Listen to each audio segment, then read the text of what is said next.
What is good, YouTube? My name is Velikan. In this video we are going to cover echo items. We've got a lot to cover, so let's dive straight into things. What's in this video? I'm going to try and cover the impact of the new echo items. We are going to try and find new routes and explore our options. Between the echo items teaser video and today is Saturday. I believe the echo items were teased Tuesday, I think.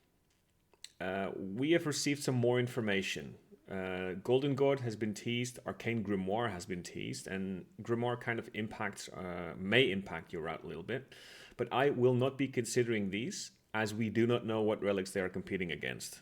What I intend to do is, after we know all the relics and all the tiers and all the masteries, make some more videos. But right now, I'm not considering things. Jagex also released the combo item drops, and I will be taking these into the equation. I'm not getting too hyped over specific drops, such as the Dragon Hunter Lance or Kodai dropping from Kurend, because we're not building around these items. However, I will try to take these items into consideration. Also, and this is pure speculation, I've recorded this video once. This is the second time I'm recording things because I wasn't happy with the first video I did. I came to some sort of speculative conclusion. I am expecting Jagex to do something absolutely stupid to the combat relics, like giving them all -1 attack speed instead of having the attack speed. And again, I'm just guessing. I don't know this. I do not have insider information or anything. But why do I think this? I think this because the Echo Gear seems way too melee favored, and -1 attack speed would open up ranged and magic much more. Either way, and this is the point I'm trying to drive home, I fully expect half of the content of this video to be completely useless a few weeks from now, unfortunately. I'm doing this because I think it's fun. I think it's fun to do theory crafting, and hopefully you're watching this because you think it's fun to listen to it. And of course, do some theory crafting on your own. Some more disclaimers. My videos tend to focus on gear. Gear isn't everything, and you may also not get all the gear that you want. So you probably already know this, but I'm not sure if you're conscious about things. Let's say Ancestral, right? Very good for magic, excellent magic armor. You may not get it, right? So unless you're looking to grind out certain areas like raids very often, then you might not get it. You might not get spooned. You might not get the items you want. So get that between your ears because that's important. Gear progression, on the other hand, is super important compared to singular items. Gear progression is important because if you go dry, you'll feel bad. With gear progression, you've got something to fall back on. I don't thoroughly consider gear progression in this video, but I feel echo items smooth things out enough to care a little less about it. So that's really good on Jagex's part. And I already mentioned this, be careful building your route around a single item. I've always been saying this in all of my videos, but this is very important. Specifically, the biggest trap that you can jump into is the Tumeken. If you go dry in the Tumeken, you're signing up for a bad time in leagues, which is a shame because leagues is supposed to be fun.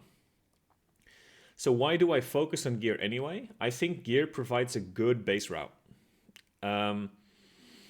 From the base routes, I want people to tweak these routes to their own liking, and I want you to swap out areas that you don't like and then swap in areas that you do like. And this can be based on other gear, or maybe skilling grinds, or whatever. It doesn't matter. If you think a certain area is just more fun, go there, right? What I want you to be is to be conscious of that decision. So I want you to be advised as to what you are sacrificing. And this, what I'm about to say now, I'm going to say it often throughout this video, and this is extremely important.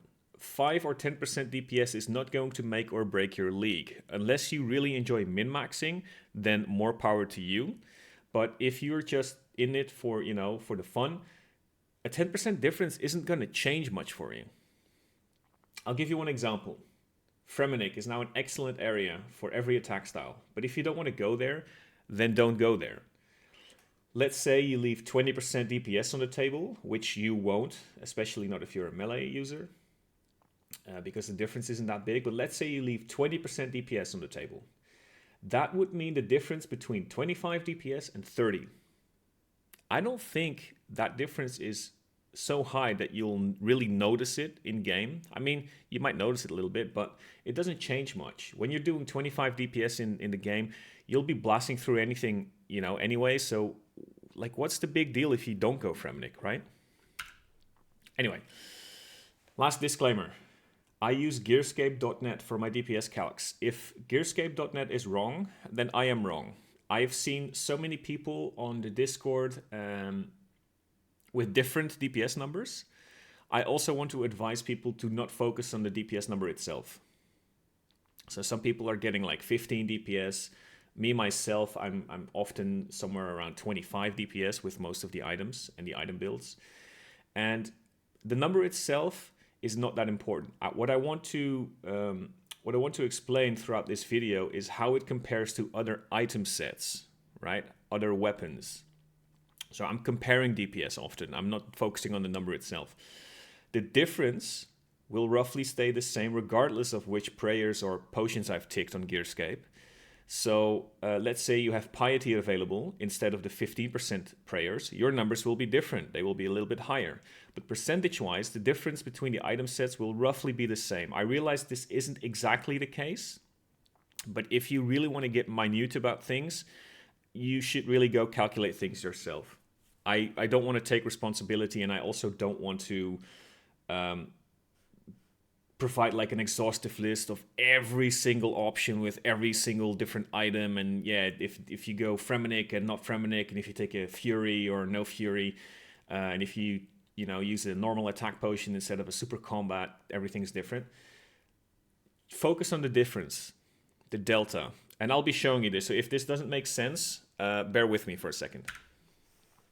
So finally, what echo items are there anyway? I've listed them here. I kind of expect you to have watched the original RuneScape teaser video. It is fun to watch. You should go and watch it. You'll get a general gist of what these items do if you only watch my video, but I'm not going to go over them one by one and explain all the intricacies. However, because I have to value them, I'll probably go over all the intricacies anyways. So the Drygore Blowpipe. This is the first echo weapon that we've seen. It's available in the desert. It's a blowpipe, and it rolls on attack twice, like the Fang. It uses darts, and because darts is available in the desert, and so is Masori, you now have an excellent pick for rangers in the desert. It out DPSs the regular blowpipe on slightly and high armored targets. It says armored targets, I don't know why. For instance, God Wars dungeon bosses. The blowpipe, the Drygore Blowpipe, I mean, is much better than the toxic blowpipe. So it's pretty good. What I was personally curious about, and that's why I put a calculator in there, it out DPSs diamond bolts. So it's actually a decent weapon. I was curious if it was gonna beat the ZCB with diamond bolts, and it does. So if you look at the bottom, I took the exact same setup with a Drygore Blowpipe and then a ZCB with diamond bolts. And the Drygore Blowpipe, by the way, only uses rune darts in this equation. And I put it up against General Grardor, and the difference is quite significant. It is not out DPSing Ruby Bolts on higher health targets. This is as expected. We knew this, of course. Anyway, Desert plus Asgarnia is as strong as before, but Desert now provides a beautiful, beautiful weapon progression. So I'm really liking the Drygore Blowpipe. The best route, I would say, is Desert Asgarnia Fremennik. In case you don't know, the Fremennik echo items are incredibly beneficial for rangers because they benefit from the Fremennik echo items the most. We'll be going over that specifically further on in this video. Also, Fremennik has the Assembler, so I'm kind of liking the idea that if you get your Dragon Dart drops, I mean, technically D-Darts drop from Toa, but I guess Vorkath is a better source, and then Assembler saves your D-Darts more. So Fremennik is just an excellent addition to this blowpipe build.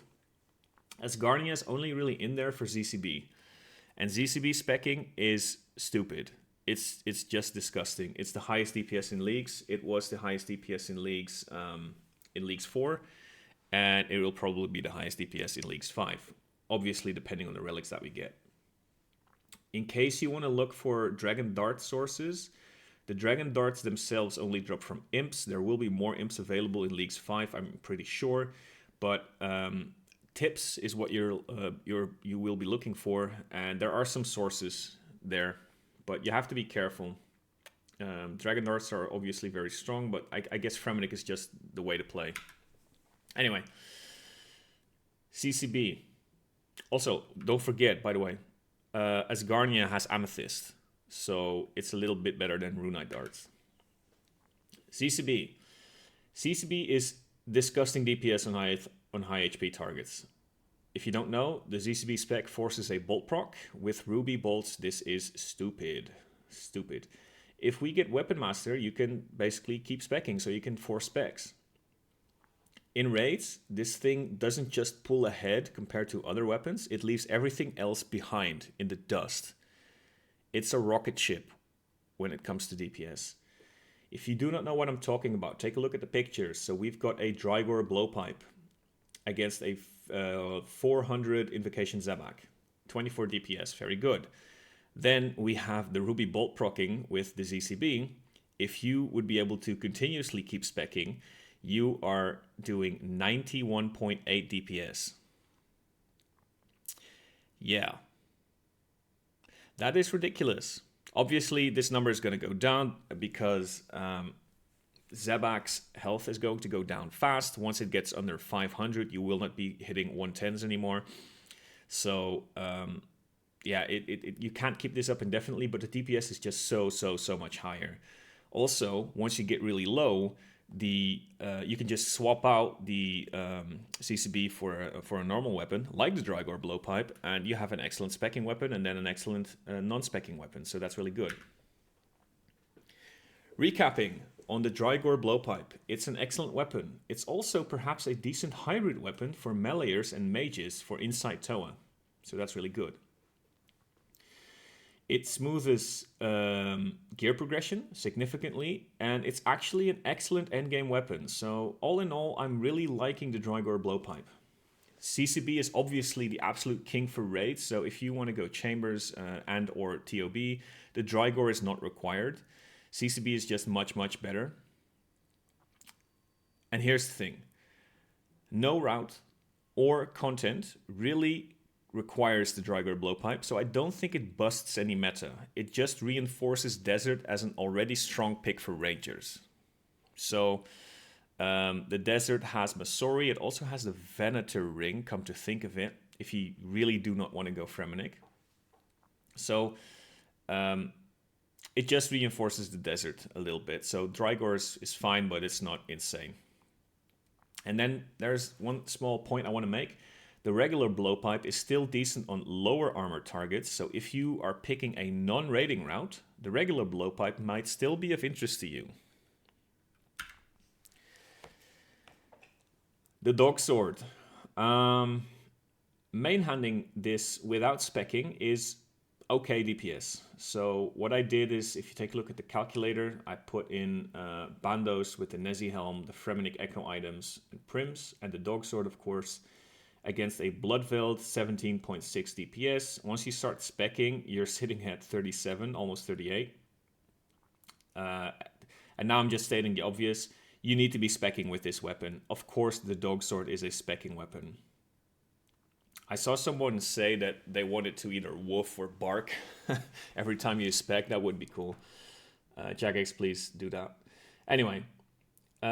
Keep in mind that the spec does more than just DPS. It also has healing, and it also has the Bandos Godsword effect baked into it. So that's like defensive stat draining. Really good. My preliminary conclusion is that this weapon is going to be destroying bosses rather handily, I would say. It's obviously really good with Weapon Master if we get it. Weapon Master takes 25 HP to spam specs. This thing heals probably more than 25 HP. The SGS aspect of this thing is going to heal half of the damage you do. Then the Ancient Godsword is going to heal like, I don't know, like 25% of the enemy HP. So if it's higher than 100, you'll be healing 25 anyway. So Dogsword, a lot of healing, probably being able to out-heal Weapon Master quite easily, and basically you'll be able to spam specs with this thing if we get Weapon Master. One downside though, speccing for every weapon attack for 8 weeks straight might be either really fun or extremely exhausting, and it probably starts off being really fun and it becomes extremely exhausting rather quickly, and after 8 weeks you'll be done with it. You can't see a special attack button anymore. Also, I personally would look for a better DPS non-specking weapon alongside this weapon for stuff like Slayer. This can be anything, like a Soul Reaper Axe, dual Makihedals, Scythe, obviously. So there's a lot of weapons in the game, and they will probably overtake the Dogsword if you want to AFK a little bit and not be specking the entire time.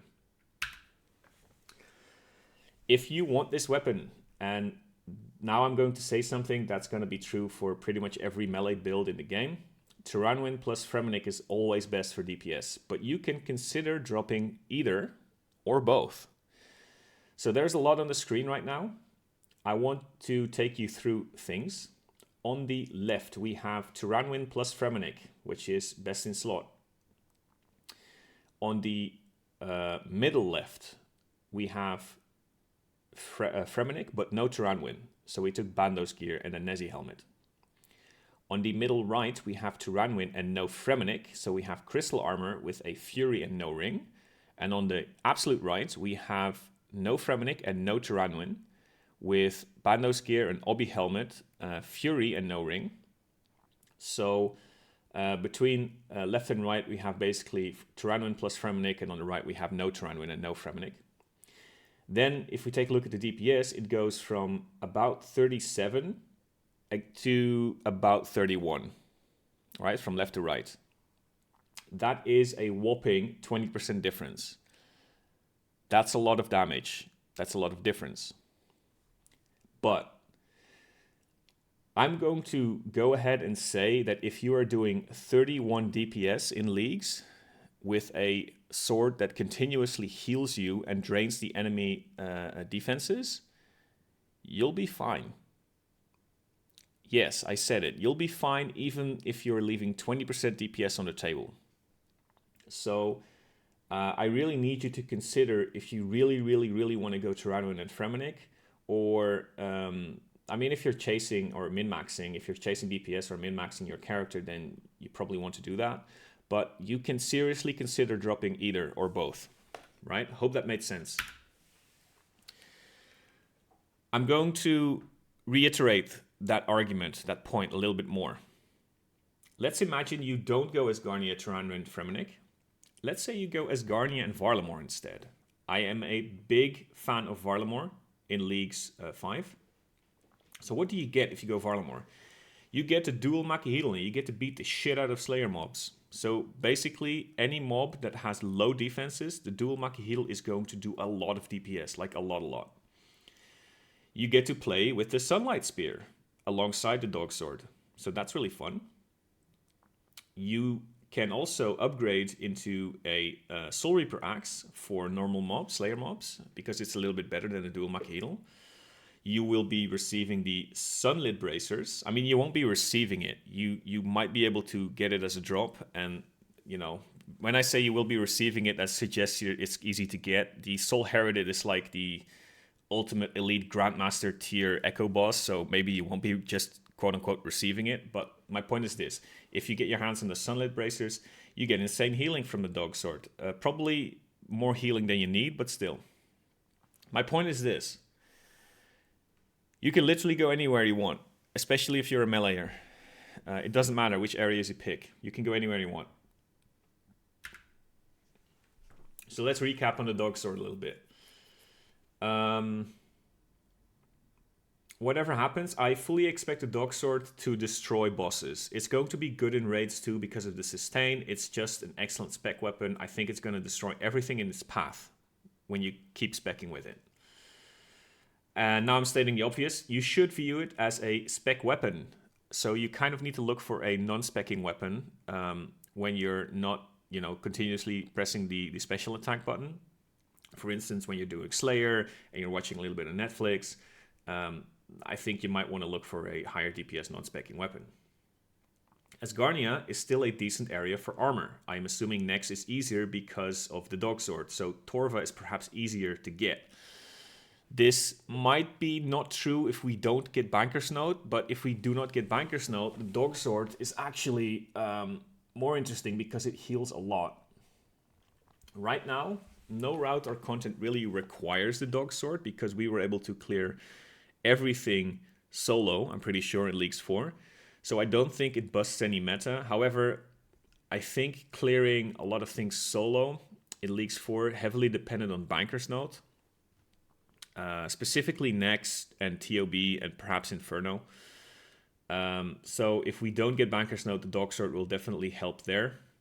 But if we get something like Banker's Note, or if we are significantly stronger than we were in Leagues 4, I don't think the Dogsword is really required, like a hard requirement, but it's really fun, it's really strong, and it's good for maybe newer players because it heals so much. So it's a really good weapon. Thunder Khopesh. It does AoE damage. It has like 20% chance to do an AoE attack 3x3 radius. It gives meleeers a solution to multi-areas, which is a nice niche to have filled. I'm personally not so well versed in all the potential multi-areas in the game, other than the obvious spots like Catacombs Courant, Smoke Dungeon, Dust Devils, basically the basic areas.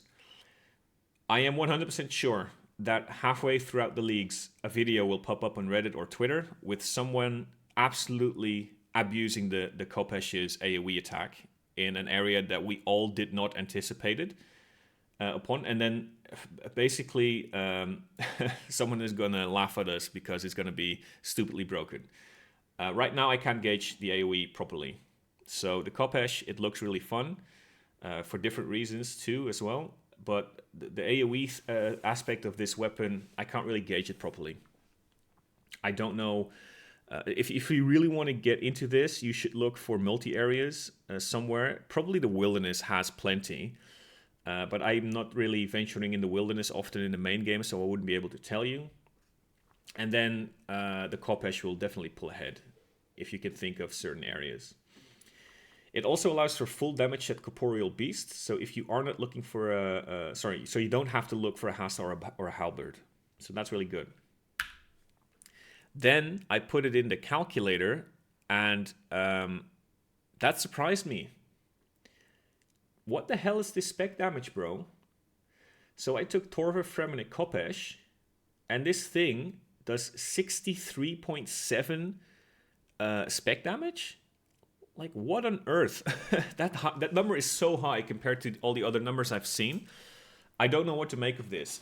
Maybe Gearscape is wrong, very possible. But this thing seems extremely strong, like extremely, extremely strong. So if you don't know, I calced a lot of things, a lot of weapons, all the echo weapons, a lot of different builds. Most of the numbers are somewhere between, let's say, 20 and 35 DPS. This thing being at 63 is absolutely ridiculous. 1000 Dragon Ward gives us status immunity. It suggests the melee relic or combat masteries will not grant us status immunity like it did in Leagues 4. I've always liked status immunity because it allows you to skip grinding certain items such as anti-dragonfire potions, anti-venoms, etc. However, even though it does help at Zulrah, Araxor, Vorkath, Toa, Shamans, Wyverns, Dragons, much more probably, it isn't exactly necessary. You can clear Zulrah without anti-venoms in the main game, without any issue, and in leagues even more so, and you really do not need the status immunity. The same thing goes for Toa. You don't necessarily need an anti-poison in Toa. You don't. The upside is that the status immunity is available for Rangers and Mages too, so it's like half decent. I don't know if Rangers or Mages, like think about it this way though. You're going to be picking either Mage or Range Relic, then head into the Wilderness and not being able to use the Khopesh. Yeah. Jagex, you should have done more for Mages and Rangers. I said it. The Thousand Dragon Ward, I view it as quality of life. I don't think it busts any meta, but it may. It may bust something. Why? Because it gives you immunity. So think about Vorkath, for example. Vorkath freezes you and then like spawns this little undead creature thing, right? That blows up in your face. Let's say the Dragon Hunter Ward is making you immune to that freeze. For Vorkath specifically, that doesn't matter. Because Vorkath is immune and you need to kill the thing anyway. So for Vorkath specifically, it doesn't matter. But I can totally imagine, and that's why I'm using Vorkath as an example, that there are mechanics in the game that either like freeze you or do something to you that you are now able to completely ignore because you're immune. And it might literally break the game somewhere. I fully expect this. But it might not. Maybe Jagex has patched all the edge cases for status immunity. I don't know. Anyway. The Thunder Khopesh spec damage surprised me. Very much so. So it's kind of drawing me in because of the numbers are so high. I know I'm going against my own advice. I'm saying you not to focus on the numbers, and the Thunder Khopesh numbers are very sexy, so it's kind of drawing me in. The best route for melee, as always, is Tyranwin Fremennik. Recurring option, again, is to drop either or both. And for instance, you go Varlamore, gives you the dual Makihedal, Soul Reaper Axe, Ultor, Sunlight Spear, and the Sunlight Bracers. So big proponent of Varlamore. I'm not that big of a fan of Tyranwin and Fremennik.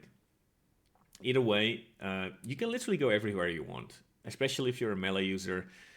Just go wherever you think is fun. It really doesn't matter. Note that the early wilderness is probably going to be a nightmare. There's going to be lots of PvP, and there's going to be a little bit of griefing going on. This will 100% die down after a few weeks. People will get bored of the leagues like 2 or 3 weeks in, and then Wildy will be dead. Or at least, maybe not dead, but I think people will leave each other alone. They're just playing the game. It might be an option for you to pick Wilderness last. Maybe. Also, I don't think you lose your stuff in leagues whenever you get PK'd, so dying doesn't matter, it's just annoying. Gloves of the Damned from Mauritania. Doubles as a Amulet of the Damned, and it also amplifies the set effects that you get from Barrows. The first thing, obviously, that comes to mind is Double Darok.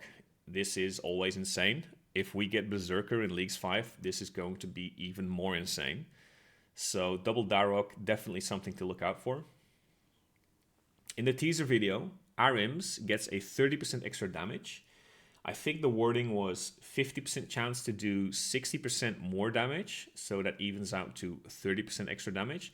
The League's Discord FAQ, however, says it's going to be 50% for 30% damage, so it evens out to an extra 15% damage. I'm kind of trusting the League's Discord on this. Why? Because it has JMods in it, and if they say that the teaser video from the official RuneScape channel is wrong, then I kind of trust them. So we're going with 15% extra damage for Arims. The other gear bonuses for the other Barrow sets seem kind of underwhelming, mostly because the set effects require you to equip the weapon. So for instance, Verak gets like a plus 14 prayer. You cannot use it with the Sunlight Spear, so to me it becomes useless. There might be some niches that can get filled, but my general opinion right now seems to be that Barrows, because it's really easily accessible mid-level gear. Then after you unlock the Gargoyle Echo boss, which drops these gloves, you basically buff your mid-level gear, your Barrows gear. With the gloves, you buff it to mid to high-level gear. So it's providing progression, and that is excellent. Mauritania is notorious for being a little bit difficult, so I think this progression is really nice to have in one area. So I'm calcing the Drygore Blowpipe against Carol's, and the difference is pretty large. So yeah, I don't think, for instance, the Amulet of the Damned Carol set isn't going to do much. But of course, Carol's is much easier to get than Full Masuri and the Drygore Blowpipe. So I think it just fits, right? You shouldn't be comparing these two because it's an unfair comparison. Carol's is much easier to get. So, What else do we get? Guthan Healing. Double Guthan Healing. This is decent. I don't think it opens up any content. Solo necks and TOB were already viable in Leagues 4, unless relics are significantly weaker, and I'm specifically talking about Banker's Note. If we do not get Banker's Note, this changes. But right now, I don't see it. I'm kind of expecting relics to make people incredibly tanky. I am thinking that Jagex is going to do this to make TOB more accessible for new players. So I think like that's the thing with the Guthan Healing, right? I'm not brushing Guthan off as worthless. The double healing is very strong. It's very useful in certain places. Perhaps Colosseum. I don't know. Guthan Healing cannot stack with Varlamore Gauntlets, as they are both gloves. So you cannot do the quadruple Guthan Healing. So that's unfortunate. If that was an option, then this would be kind of interesting.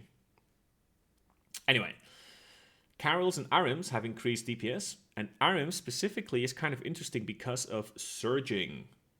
We will be talking about this in a second. So recapping on the gloves. Maybe, just maybe, they do bust the meta. Also, we had Darok in Leagues 4. We had Berserker making Darok incredibly strong.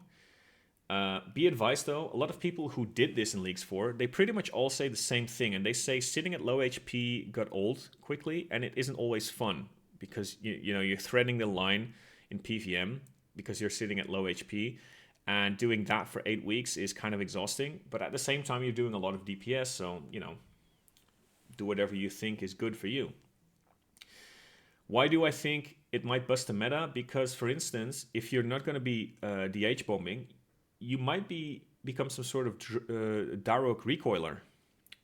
The Darok effect, in combination with the Gloves of the Damned, gives you a 50% chance of recoiling 15% of the damage taken. This effect can stack with the Vengeance spell and the Ring of Recoil effects. If we get some sort of relic that amplifies recoiling some more, you might have a weird Thorns build on your hand. So I totally expect some relics to buff this setup. Regardless, the gloves smooth out Mauritania, and you can go from Barrows to gloves to maybe Noxious Halley to TOB gear. So the progression path is there, completely in Mauritania alone. So that's really good. The best area for melee, as always, is Fremennik. But know that if you want to go like a Darok bombing set or a Darok recoiler, the Tyranwin gear is useless to you. Keep in mind though, if you are progressing to a Noxious Halberd and maybe a Scythe from TOB, Tyranwin suddenly becomes useful, right? So Tyranwin Fremennik with a Scythe is best in slot. So like that's how you have to view this. Amulet of the Monarchs and the Emperor Ring from Fremennik. It destroys Rancor, Anguish, and Occult. It beats Altar, Venator, and Magus Ring. If you were eyeballing any of these jewelry items for max DPS, you should consider going Fremennik now. This makes Fremennik the immediate best in slot for every style. That sucks. I hate it. One thing that is cool though is because the Amulet of the Monarchs is a better Occult, Mages finally get to skip Kandarin. This has always been a huge point of contention. Mages were pretty much forced into Kandarin, and now they don't have to. They have an option, which is really cool for Magic users. Kandarin dead, ha ha ha. Well, I personally don't think so, and I will be talking about that. Anyway, if you are shooting for a Tumeken, you want to go a Tumeken build this league, you should do a Magic Strength cap calculation, and I will do this for you in this video. So the alternative for Majors, not having to go Kandarin, is very nice. I like that. Jagex did that very well. Despite being best in slot for all styles, these items impact meleeers the least. So for Rangers, these two items are huge. For meleeers, they are big, and for Majors, they are quite nice. Quite nice / big. But for meleeers, the impact is somewhere around like 12% DPS, which is a lot, but at the same time, it's not that big. We will be calculating these with some numbers in a second. So impacts meleeers the least. It's also best in slot prayer, kind of. These items, if you don't know, give plus 10 prayer bonus each.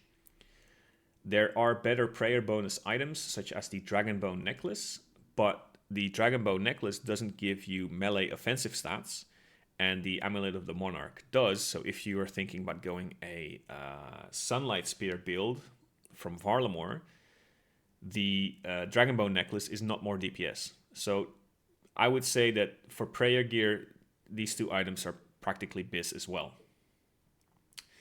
Be careful going Fremennik just for these items, specifically or especially if you don't like the area. If you don't like the Fremennik area, don't go Fremennik. It's that simple. Why am I saying this? Because these items only give stats and they don't provide any gameplay altering mechanics.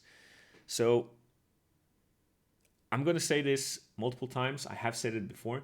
Think about it this way. Let's say you go Fremennik and you go to Ranwin, and you know you have your strong weapon. Let's say you have a scythe, best in slot weapon, right? Oh, I'm doing so much DPS. I'm doing insane amounts of DPS. Then you see some dude walking around with like Blood Moon gear and a Wilderness Khopesh, and he's just like throwing fucking lightning bolts with his special attack, and you'll feel like a moron unless you enjoy going max DPS. If you are a min-maxer, then you won't feel like a moron, and you'll be perfectly content with your picks. But for me, I know what's going to happen. I'm going to look at that dude with the Wilderness Khopesh, and he's going to like spam lightning bolts and his special attack, and he's going to like blast things, and I'm going to feel miserable because I'm like a meta slave, and I don't want to be that. If you are, I'm not knocking you. Please don't think that I'm like dissing you or anything. I just want to provide you some perspective. It's almost like a guide on how to have fun. Anyway, let's continue because this video is going to be very long already. Tumeken, some new builds. Tumeken triples your magic strength. It quadruples it inside TOA, sorry. But we will be only focusing on tripling it outside of TOA. I'm twisting my tongue a little bit, so let's reset. Magic strength caps at 100%.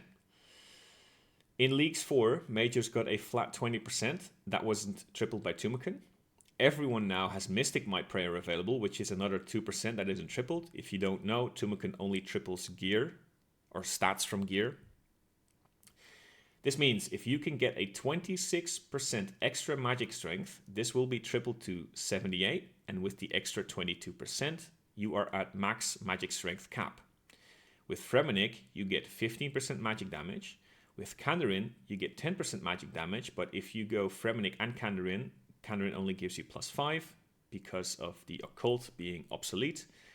Then with Zeya, you get 9% magic damage, and you also get Augury, and Augury I have to calculate differently because I have to change the cap, and the cap then becomes 25.33 instead of 26%. Meaning, if you go Fremennik, Kandarin, and Kurend, you are putting yourself over cap, and your ancestral gear would be practically the same as Virtus gear. So don't think you have to go Zeya for max DPS. You can go Desert, for instance, get your hands on Virtus, and you'll be fine. So, what are your options? Fremennik and Zeya puts you at 24. That's 15 from Fremennik and 9 from Ancestral. Wilderness, if you tack on Wilderness for the God Cape, this will put you at cap. If you go as Garnia for Eternal Boots, this puts you at 25. And because you only need 25.33 because Zeya gives you Augury, you are leaving 0.33 DPS, sorry, not DPS, percent on the table. Because it's tripled, this is 1% DPS. So, with Asgarnia, you'll be getting pretty damn close, and you definitely will not be able to tell the difference because it's only 1%. Fremennik and Kandarin puts you at 20. So this is 15 from Fremennik and 5 from the Tormented Bracelets from Kandarin. Then if you go Desert here, you will be playing at cap with 26 from Virtus. Zeya will put you at 29, which is over cap. Wilderness gives you 3% gear and God Cape, putting you at 25%. So you're missing out on 1%, so you're leaving 3% DPS on the table. Mauritania, I guess, has 3% gear in Arims. Farlamore, from the top of my head, has Blue Moon gear, which is also 3% gear. So you can comfortably get 23% with Fremennik Kandarin. Then, of course, if you don't want to go Kandarin and if you don't want to go Zeya, you can go Fremennik Desert. This will put you at 21. That's 15 plus 6. Then the Wilderness will put you at 23. Esgarnia will put you at 22. And only Kandarin will put you at 26.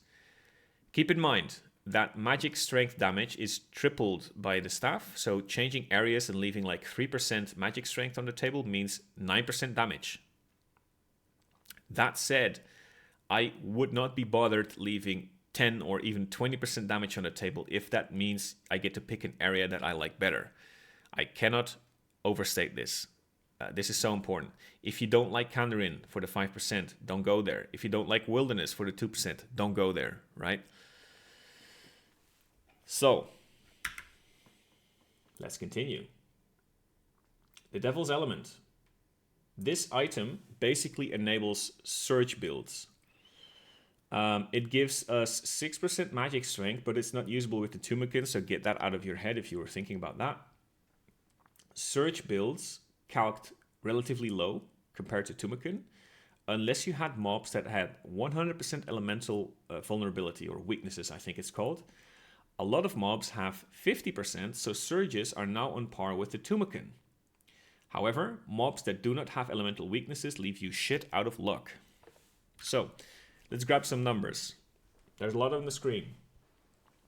At the top, we have a Smokestaff with Earth Surge against a Tumeken. And at the bottom, at the top we have a Smokestaff without the Devil's Element against the Tumeken. And at the bottom we have a Smokestaff with the Devil's Element against the Tumeken. And you can see this is calced against Addy Dragons, which are weak to Earth. So without the Devil's Element, Smokestaff with the Earth Surge does 47 DPS. Then the Tumeken does like 24. With the Devil's Element, you are now suddenly doing 25.3 DPS and the Tumeken does 24. Right? So Devil's Element allows you to overtake the Tumeken in certain areas. The certain areas being elemental weakness mobs. A lot of mobs have elemental weaknesses, however, not all of them. Meaning that on certain mobs, you will be doing significantly lower DPS than the Tumeken. And a big downside for me with the Devil's Element is you need to know/check which mobs have which vulnerability, and you need to switch spells accordingly. I don't really like that. Any Surge build, because you need Wrath Runes, puts you in Kandarin and Fremennik.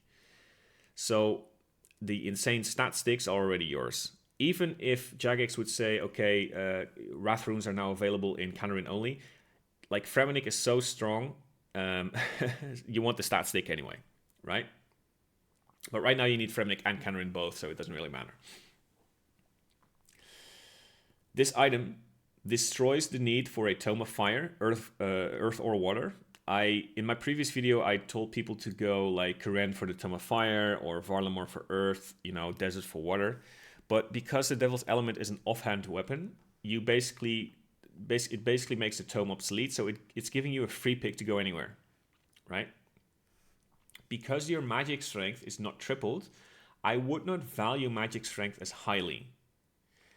Fremennik plus Kandarin plus Mauritania looked sexy, but if the Discord is correct about the Arims gear, it only gives you 15% increased DPS, and then the difference isn't that big. So why is the difference not that big? Because if you go Arims, you need to equip the Gloves of the Damned. This setup takes your Tormented Bracelet, so you're leaving 5%. You're taking 5% off. Also, it requires the Iron Staff. So the Smoke Staff has 10% increased magic damage. It's invisible, but it's there.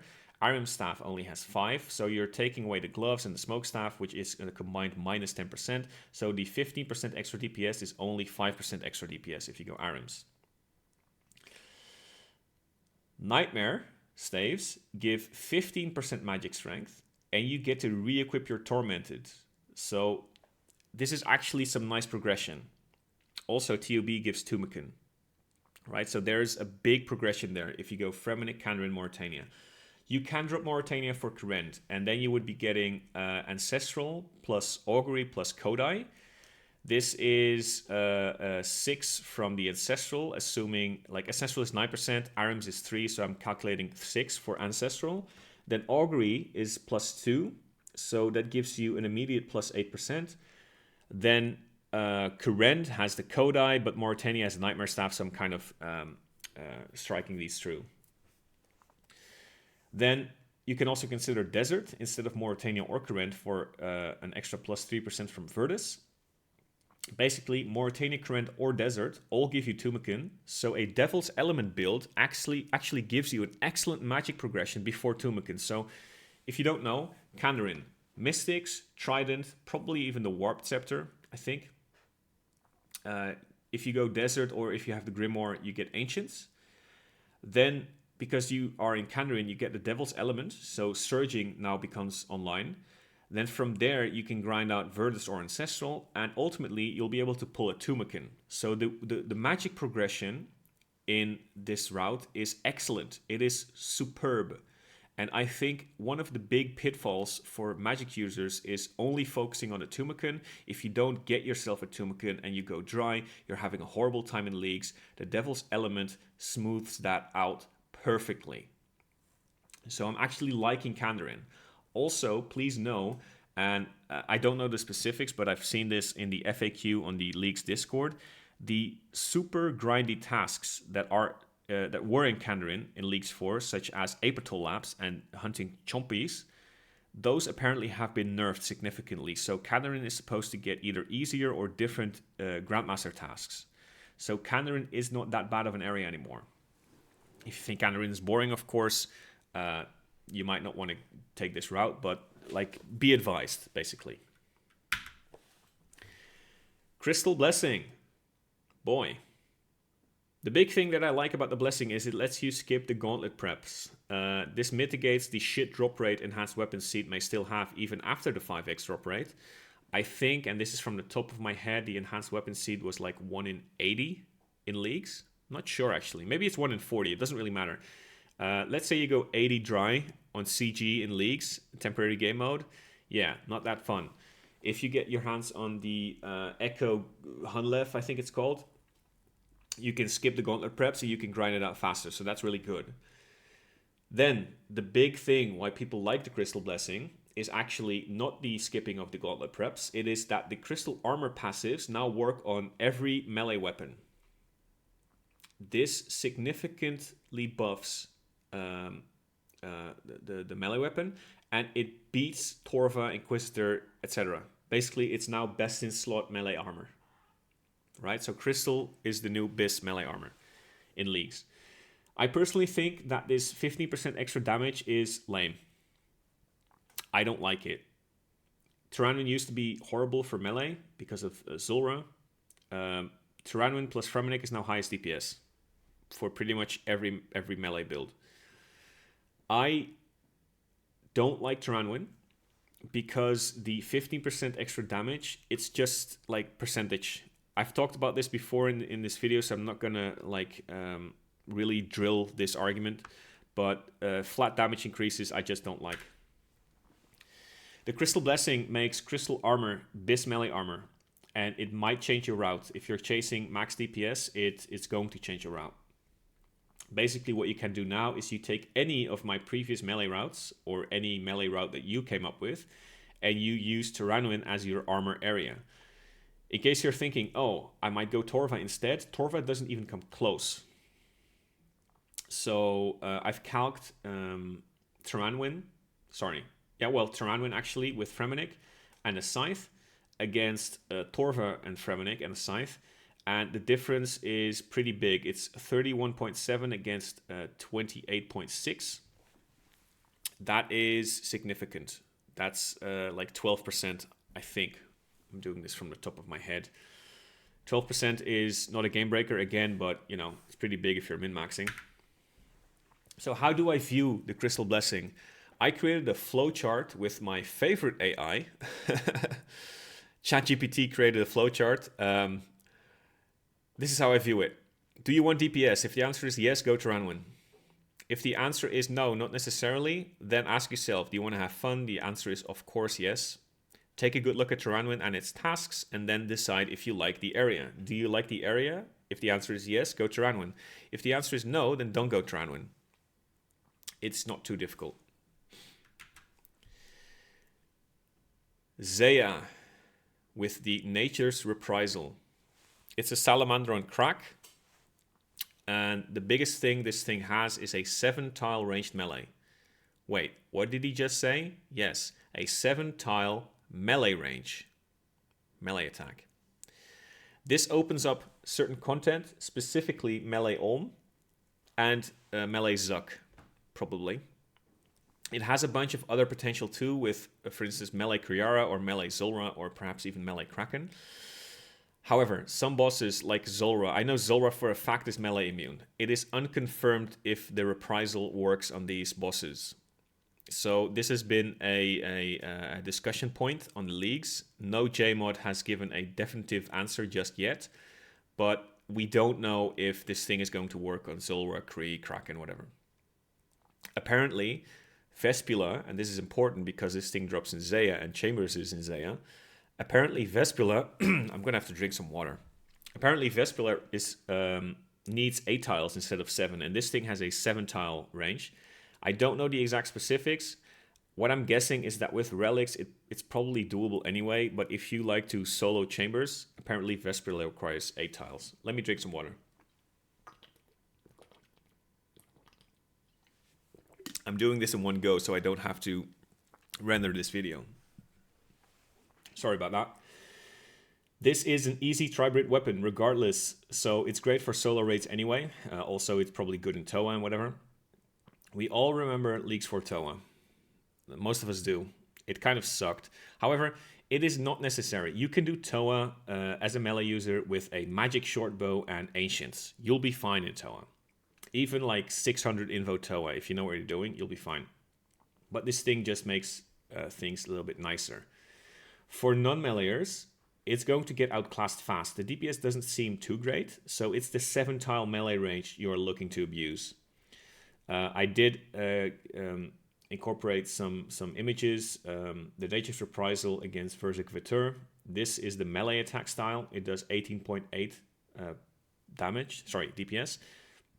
And with Torva, it does like 15.9. The numbers, compared to other numbers that we've seen, aren't really high. So again, it's not a DPS monster. It's the 7-tile range you're looking for. The Taranwin Fremennik Zeya combination is the best as always. And again, you can drop either or both Taranwin or Fremennik for better progression, fun, or whatever you're looking for. Sunlight Spear. This thing gains stacks for every auto attack, up to 20. And then unleash the stacks with special attacks, and these cost you 7 sunlight stacks. The spec doesn't seem to take special attack energy, meaning that like relics like Weapon Master and Lightbearer are not considered.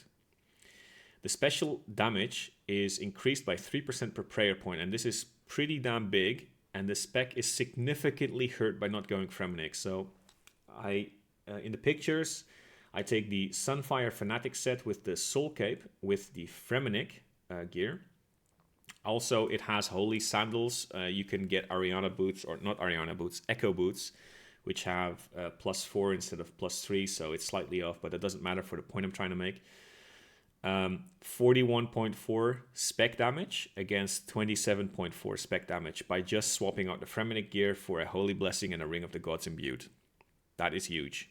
So if you want to like build around the Sunlight Spear, you should definitely consider going Fremennik because it's really strong for this.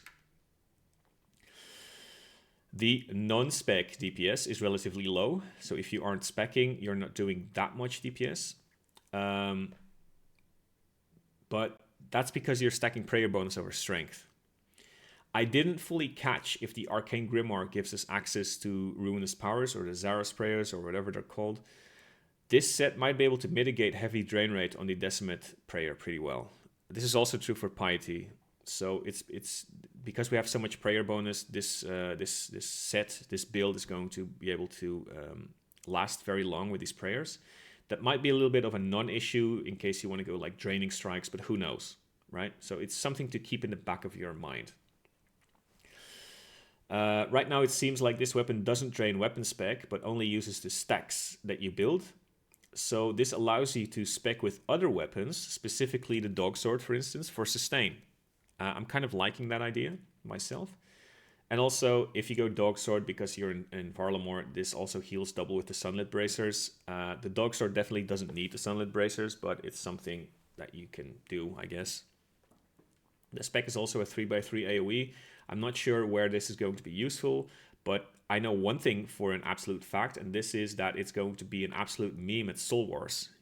Like, some dude is going to blow up like hordes of people with the special attack with this.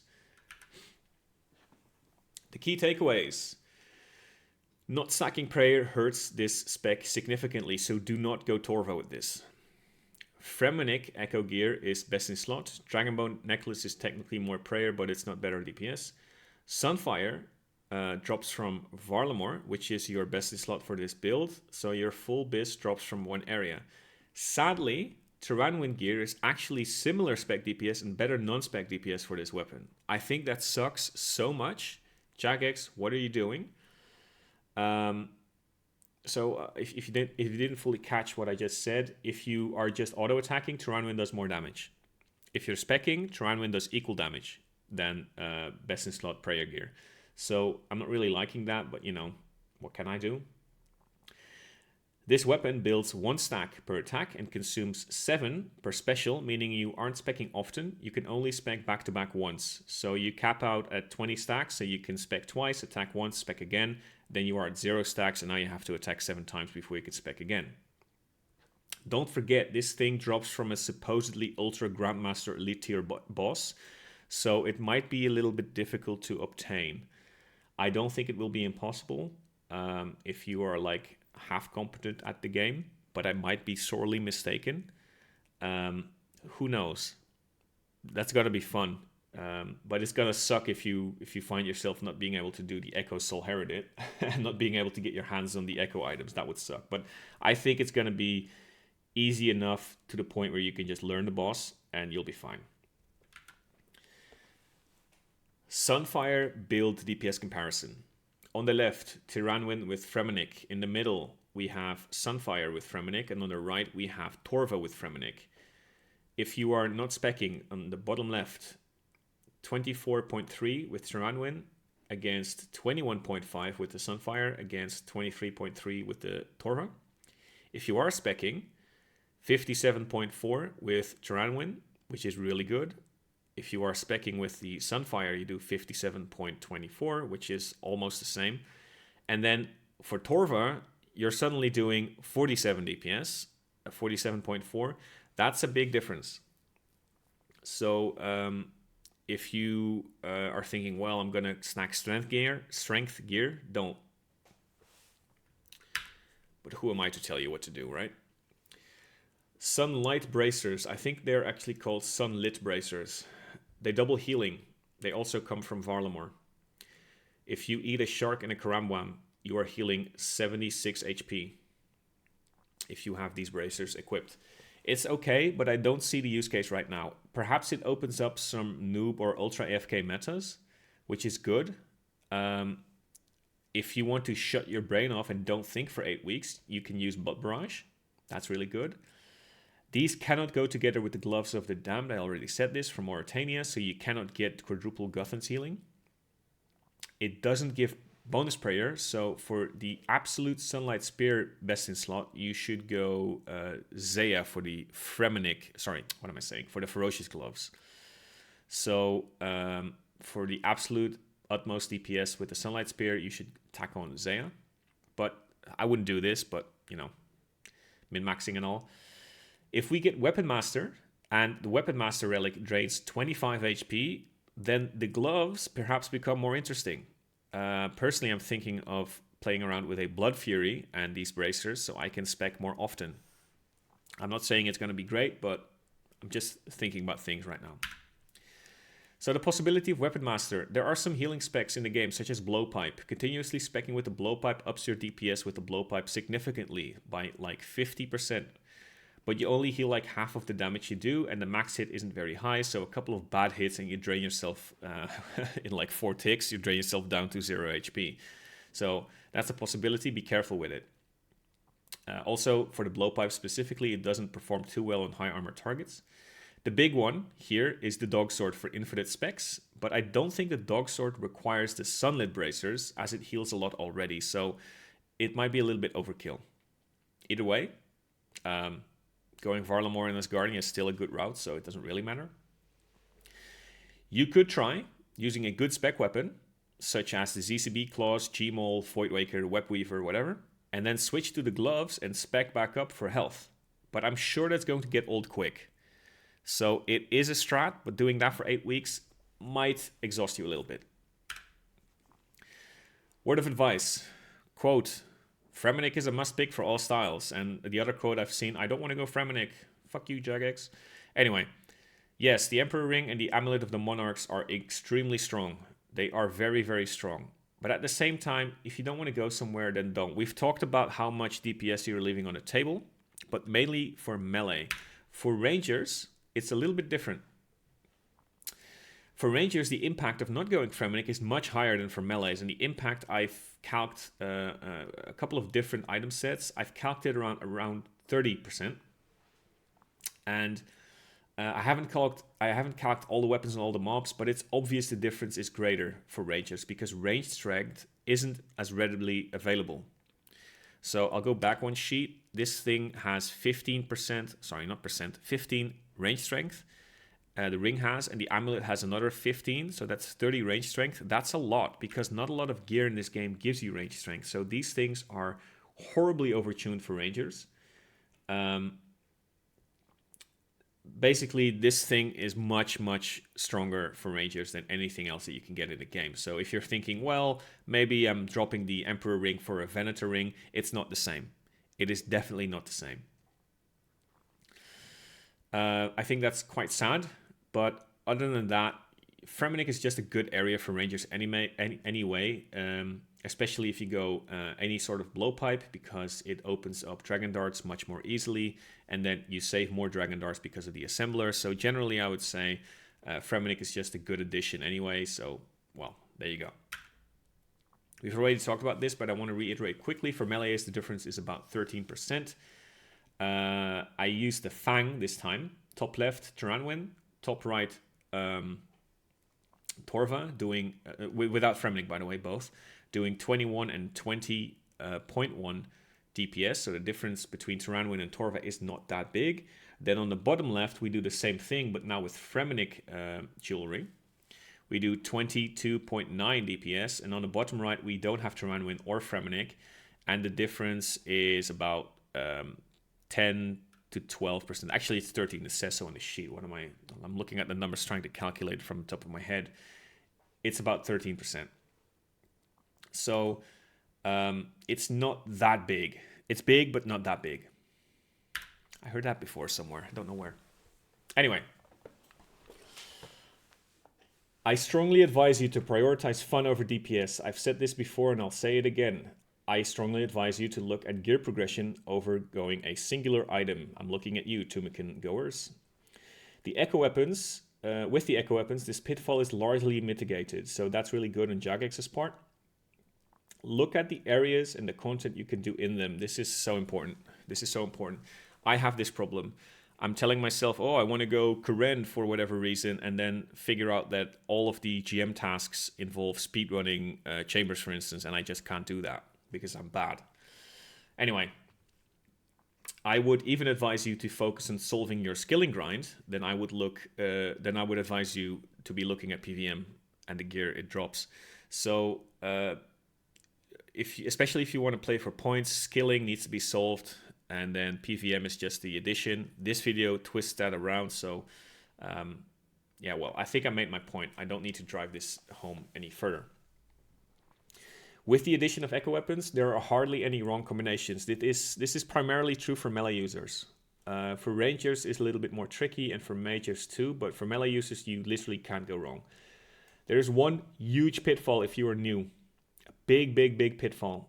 If you look at the popular streamers, they may do a route that is not beneficial to you. So if you're looking to go and copy the most popular streamer's route, you might be making a mistake. I don't know any of the routes for any of the streamers, so I can't give you any specifics.